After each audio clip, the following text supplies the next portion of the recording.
Alright, welcome back everybody to another FSD driving video. I'm headed to do a quick errand and then I'll continue on our normal loop route. I'm on 10.8.1. I have been told, or I saw on Twitter that several folks are saying there really isn't anything different, or there wasn't any really major update with 10.8.1 FSD, but also some strange challenges here with the snow that's available. I'm gonna go ahead and just take over here because I think this is an issue, and I knew it would be. So this is going to be, I think, a bit of a challenge for FSD. These berms here, right? Some of them encroach into the road.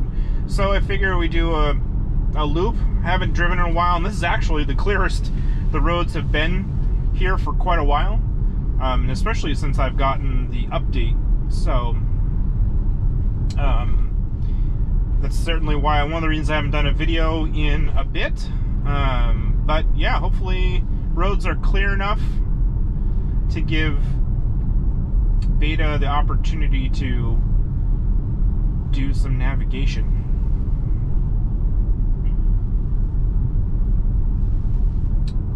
I have tried it, you know, on occasion to just kind of out and about, especially when there was a decent amount of snow, and it just, you know, to be expected, just really was terrible. Because it really, I think, needs the lines, it needs the markers on the road, and those sorts of things to really navigate where they're going. Whoa, we've got a crooked four-way stoplight here, maybe because of some wind. All right. Okay, and it's our turn. We should totally go. I'm gonna go ahead and tap the accelerator, see if it does it. Very slowly. That's really, it's like not even trying to go. I don't even know what's, okay, so it's just, I don't know what's going on here. I'm gonna go ahead and take over again, navigate through here, try and re-engage in a bit, but it was not even really trying to accelerate. I had my pedal, or my foot on the pedal through that almost the entire turn, and then when I kind of let go of it, it just didn't accelerate. So I think it just was definitely confused. So yeah, so got my stop up here at a UPS store real quick, and we'll catch you when I come back out.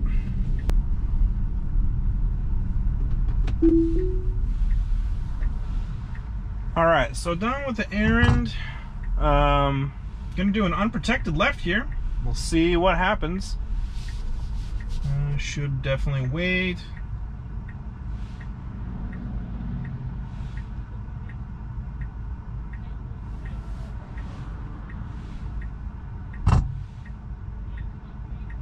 Thinking about it, and fast cars coming.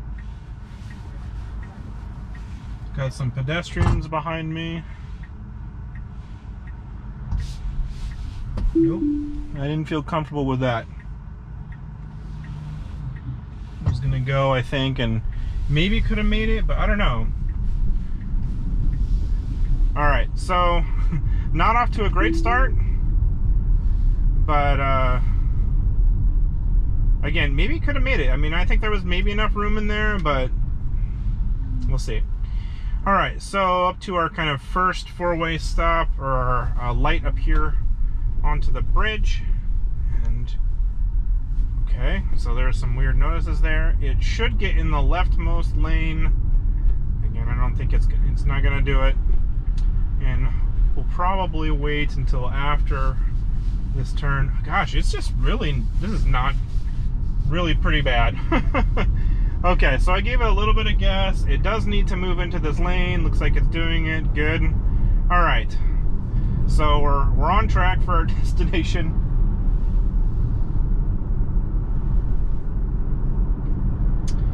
And now we have the yield onto the bridge on the outside of a roundabout. So we have to yield to the traffic within the roundabout to get onto the bridge. And it's generally done okay here. Again, we got the snow giving us some encroachment on the lanes. looks like we're okay. It's got the turn signal on, some light braking, got nobody behind me, so we're good. Okay.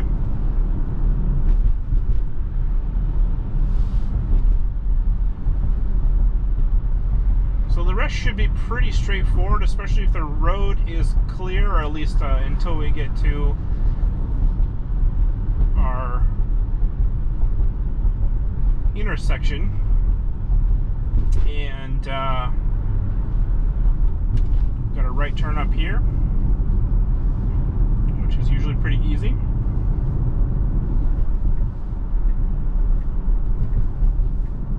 Okay. I don't know why it's never done that before. What is it doing? It doesn't know. Okay, so it's never done that before. Maybe it was changing lanes because that lane is really narrow. I'm not entirely sure. We definitely don't need to be in this lane. We should be in the far right lane, but we have enough distance. So this is odd. Okay, a little bit of a wide berth there to make this left. And again, it's usually in this right lane on the right side for that right turn. It's never been in this lane.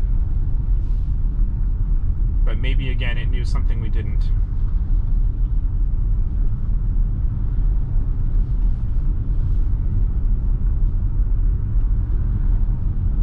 The only other thing I've kind of noticed in 8.1, and I don't know if it's necessarily specific to the update, but I hadn't seen it before, is I get a kind of notification down my left-hand side here saying, you know, read about cold weather driving. And generally, the gist of it is, you know, keep your car charged. You know, I've been leaving my car on the charger every single night, which normally, you know, I maybe not every night during the time I've had it, but you know, every other night, every couple of nights.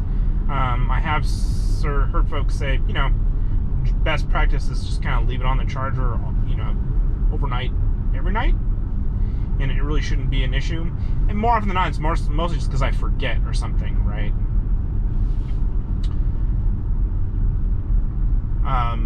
Regenerative braking is reduced when it's colder, and it does come back a bit once the car warms up.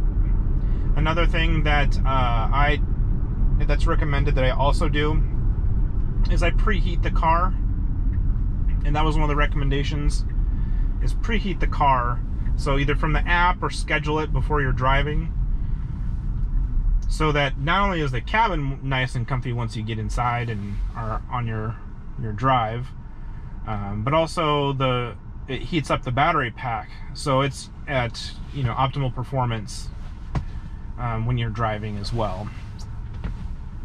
So those are the key things. Some people have asked me, you know, well, how is regenerative braking on the snow? And I haven't noticed any issues at all with it, right? So it's not, I don't think it's as aggressive, perhaps, as it would tend to be normally. And I don't know, again, if that's just a cold weather thing, or if it actually is truly just a non-issue, which very well could be a non-issue. But so far, by and large, this car has probably been one of, if not the best car I've driven in the snow. All right, easy right turn here. All right, we got some snow in the lane. Oh, I'm gonna go ahead and swerve a bit. Yeah, so I think it might have avoided that, but I've seen too many like curb rash videos to know for sure. Okay, so here's the general fail, is it will stay in this lane. It does need to get over in the left-hand lane in order to go straight. Although there is lots of snow obscuring that street, so, you know, I don't think that it's gonna make it no matter what.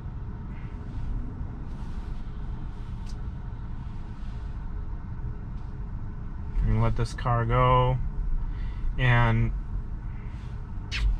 no, it's not gonna make it. So I'm gonna go ahead and disengage and take my right turn here, because that's what I'm supposed to do. So I'll go ahead and report that Whoa, where's my report button?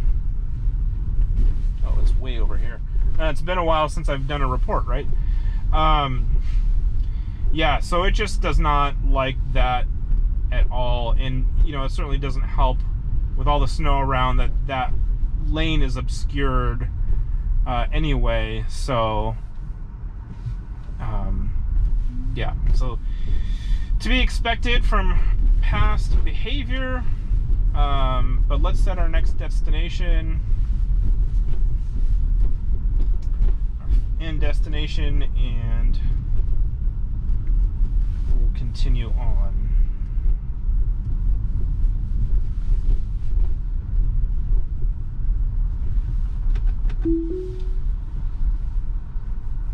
Okay, it's gonna go ahead instead of waiting for the pedestrian.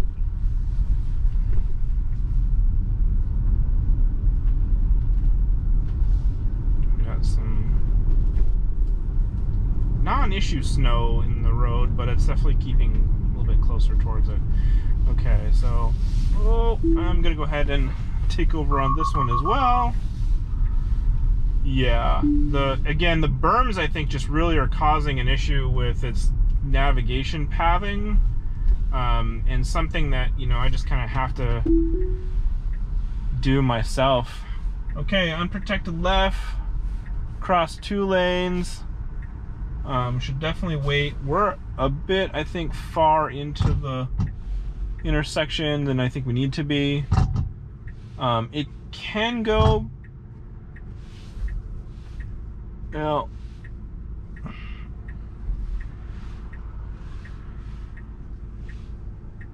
okay, so now we gotta wait for the traffic on the left. I do have a car behind me, so I'm not gonna wait too much longer. Luckily, you know, there is a parking lane here, so it's not too far. Whoa. Okay, well, it just went ahead and that,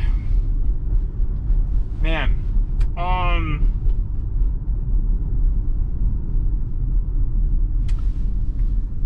I don't know actually what happened there. I'm gonna have to go back and look at the footage, but it chose to go just after the bus. It very well could have been clear. Well, I mean, obviously it was clear, right? So it was fine to do that, but the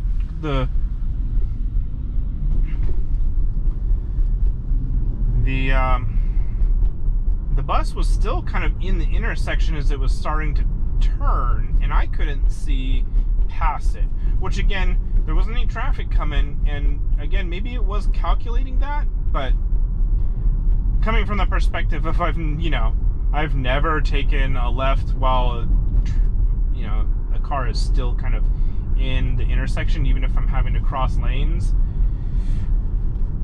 That was not good. And then I think maybe I touched the wheel and it took it out of FSD. Whoa, really short stop there for that pedestrian. Pretty unnecessary, because he was definitely in. Yikes. Okay, so that's also not good. I'm going to go ahead and report that.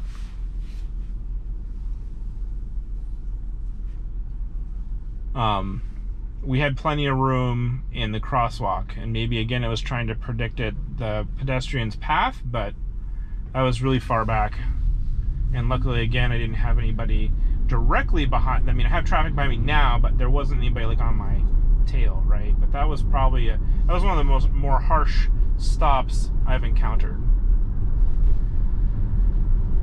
Okay, we need to get into that right-hand lane. Let's see when it's going to choose to do it.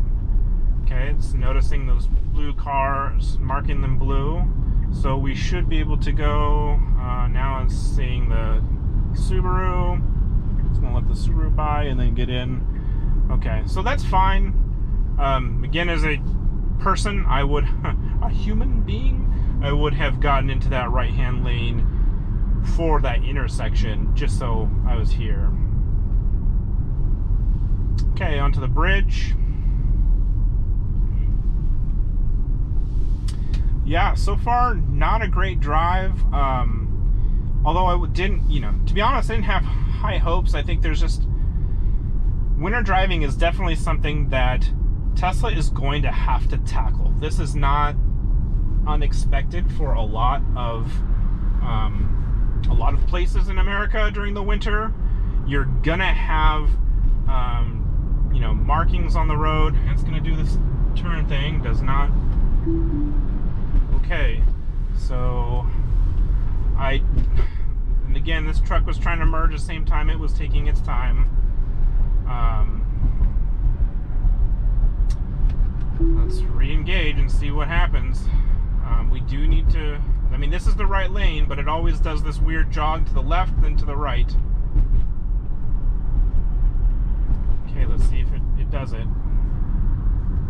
It's taking it slowly. Okay, this is accurate. It kind of got into this lane at a weird time, but this is the right lane we need to be in. So it did it successfully.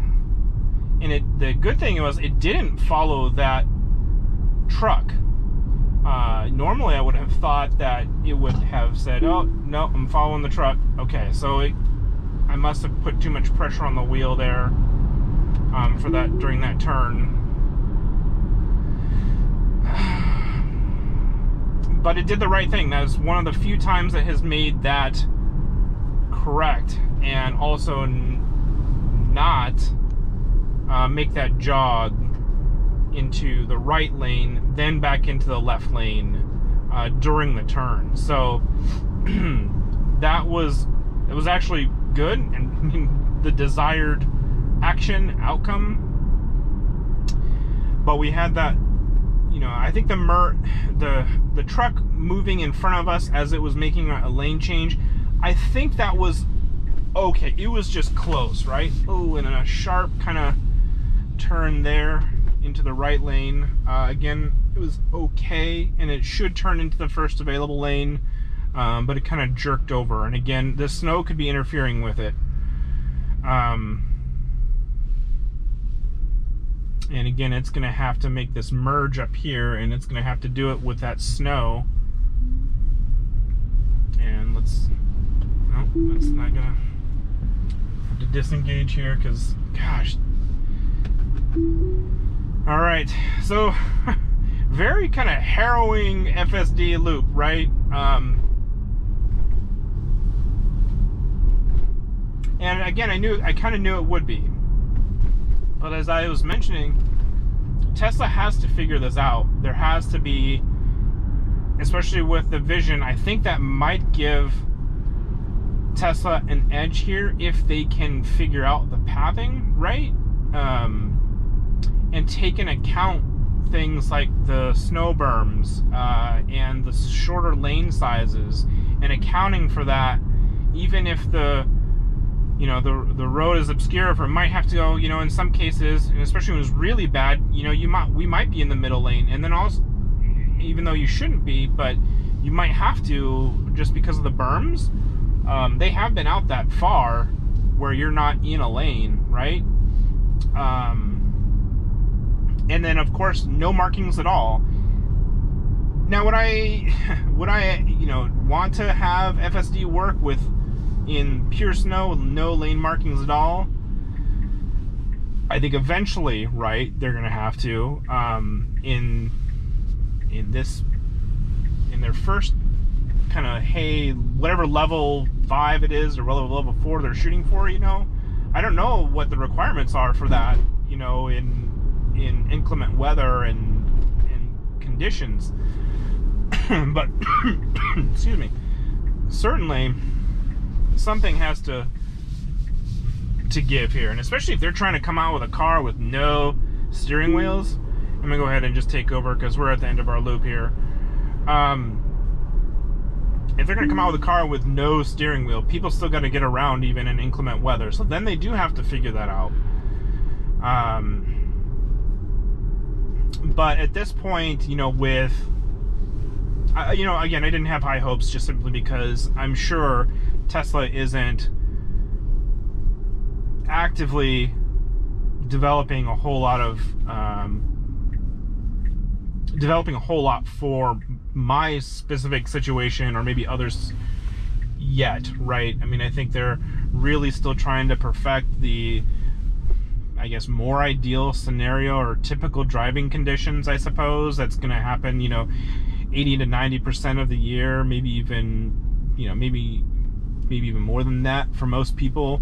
But here, you know, we've got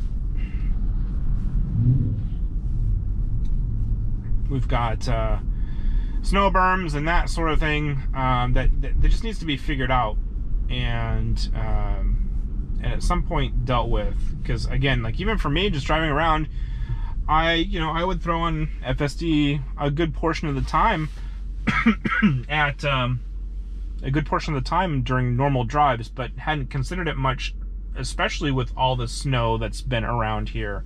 And we definitely got more than usual. We got 26 inches in one night, and we haven't seen that much snow in the Pacific Northwest in gosh, 12, 15 years, something along those lines.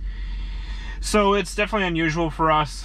And then also on other drives, you know, that, and you can take a look at those videos, it also tends to not account for speed. It goes a little bit slower, or it doesn't account for anything. So it doesn't go slower, doesn't make any sort of adjustments when driving in slicker conditions. And again, that's something that we'll need to, Tesla also does need to figure that out, where you're driving below temperature and somehow sense that the ground is wet, etc. I wouldn't think that would be too challenging, but some way to figure that out. And hey, it might be icy, slow down a bit and reduce the speed that can be used for FSD based on those conditions. I'd love to see something like that. So very real, very interesting, plenty of disengagement drive on my generally typical loop here. Plenty of challenges to still overcome, and to be honest, I'm done with the snow, so I can't wait for better weather to come, more drives to happen, and see how Tesla keeps improving. So I think that's going to do it for this particular video. Thanks for listening to my rantings and ravings. Stay safe out there, and we'll see you next time. Teslafy.